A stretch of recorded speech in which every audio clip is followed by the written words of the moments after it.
Roosevelt died in 1945, the New York Times wrote, "Men will thank God 100 years from now that Franklin D. Roosevelt was in the White House.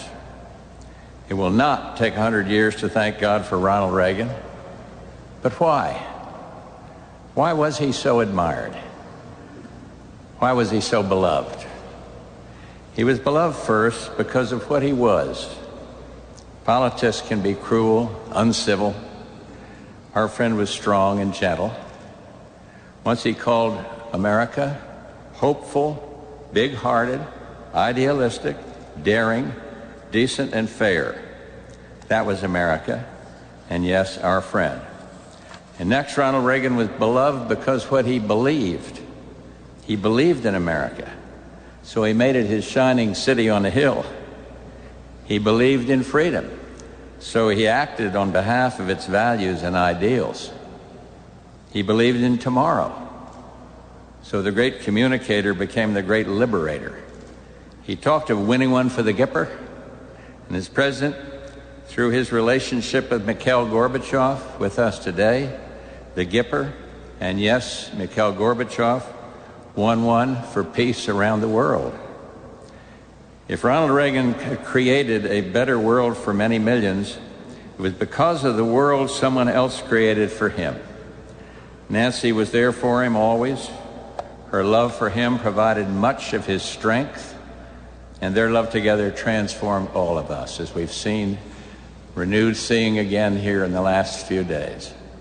And one of the many memories we all have of both of them is the comfort they provided during our national tragedies. Whether it was the families of the crew of the Challenger shuttle, or the USS Stark, or the Marines killed in Beirut, we will never forget those images of the President and First Lady embracing them and embracing us during times of sorrow. So Nancy, I want to say this to you. Today, America embraces you. We open up our arms. We seek to comfort you, to tell you of our admiration for your courage and your selfless caring. And to the Reagan kids, it's okay for me to say that at 80, Michael, Ron, Patty, today all of our sympathy, all of our condolences to you all.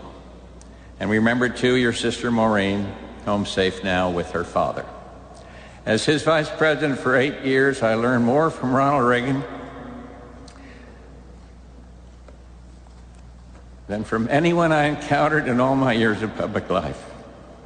I learned kindness. We all did. I also learned courage. The nation did. Who can forget the horrible day in March 1981? He looked at the doctors in the emergency room and said, "I hope you're all Republicans." And then I learned decency. The whole world did. Days after being shot, weak from wounds, he spilled water from a sink. And entering the hospital room, aides saw him on his hands and knees, wiping water from the floor. He worried that his nurse would get in trouble. The good book says humility goes before honor, and our friend had both. And who could not cherish such a man? And perhaps as important as anything, I learned a lot about humor, a lot about laughter. And oh, how President Reagan loved a good story. When asked, "How did your visit go with Bishop Tutu?" he replied, "So-so." And it was typical. It was wonderful. And in leaving the White House, the very last day, he left in the yard outside the Oval Office door a little sign for the squirrels. He loved to feed those squirrels. He left this sign that said, "Beware the dog." And to no avail, because our dog Millie came in and beat the heck out of the squirrels. But anyway, he also left me a note at the top of which said, "Don't let the turkeys get you down." Well, he certainly never let him get him down, and he fought hard for his beliefs, but he led from conviction, but never made an adversary into an enemy. He was never mean-spirited. Reverend Billy Graham, who I refer to as the nation's pastor, is now hospitalized and regrets that he can't be here today.